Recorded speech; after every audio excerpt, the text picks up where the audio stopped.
Last year, this happened to us. In 1 month, $45 million we had to fetch to pay treasury bills and treasury bonds because they matured. Sometimes you're able to roll it over based on the investor's interest. But even if the investor is interested in cashing in, and this government has had a 100% positive record of meeting all of its treasury bills and bonds repayment at the time of maturity, we want to ensure that we keep that going, so that we maintain on discretionary spending. I made the point on a talk show recently. Under the monies that we borrowed from the World Bank, $40 million, we're building 420 homes there. If we were to sell these homes at 150, which is below the cost of construction, that is $63 million we collect. And if we were to sell the lots that we're selling to people at highly concessionary rates, you go to any of the developments in Dominica, private people have land selling in the same area for $12 and $15 and $20. The government sells a lot at $5 or $7. But when you look at the cost, look at Palm Michel, for example, it cost us in excess of $5 million to buy the property there. Interestingly, a property that was purchased by Eugene Charles, and when I became Prime Minister, I had to pay for it. It was never paid by successive governments. Plus the infrastructure. Even if Dowasco is owned by the state, we pay Dowasco for every intervention Dowasco does for us. They even overcharging us for standpipes. I think they're charging us more than the number of standpipes we have in Dominica. And every standpipe in Dominica is $249 a month. And every street light you see, we pay Domlec for this. Even if we own Domlec, or at least majority shares, we ensure that we maintain our commitment to Domlec on a monthly basis. And of course, when you look at the concessions we've made, we have foregone over $5 million from taxes from Domlec because we want to cushion the impact of the cost of electricity on consumers. So $5 million which we were collecting from Domlec, we no longer collect it anymore because we leave it in your pockets. And if we look at the action we've taken where income tax is concerned, reduce the income tax threshold, increase the income tax threshold, and reduce the rates. But we never replace any taxes to collect those revenues that you're foregoing. So you'll always find from time to time you may have a challenge or you owe somebody. And the question is, how many of us in Dominica who are working people who don't owe somebody? And who has to pay the person next month rather than this month? You understand?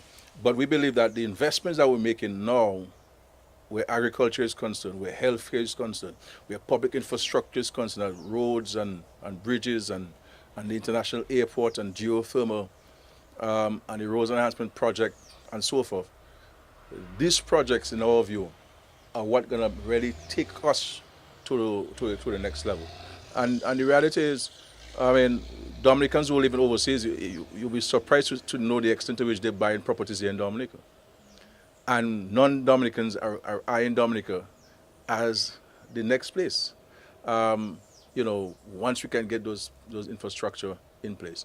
So the economy will grow as projected by the World Bank and International Monetary Fund. We will continue to meet our obligations, as you know. So we're very optimistic about 2024 and beyond.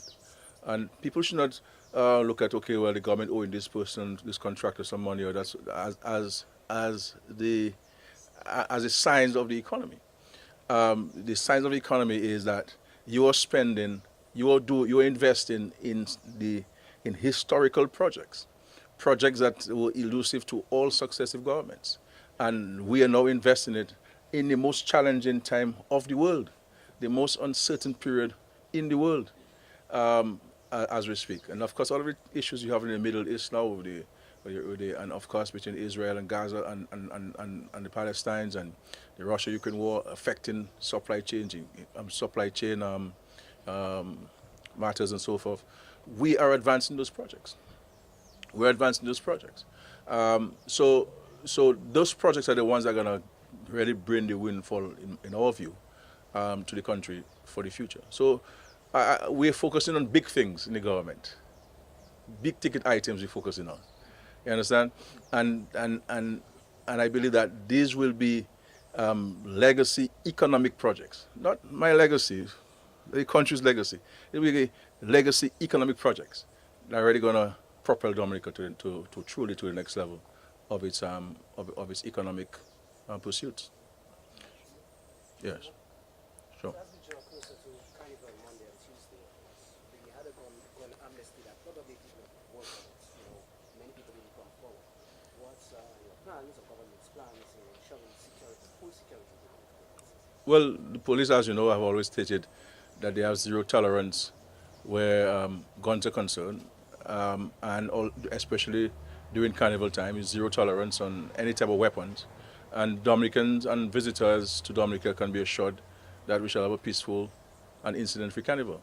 At the end of the day, each of us must play a part in ensuring that. It's not only the police, but each of us.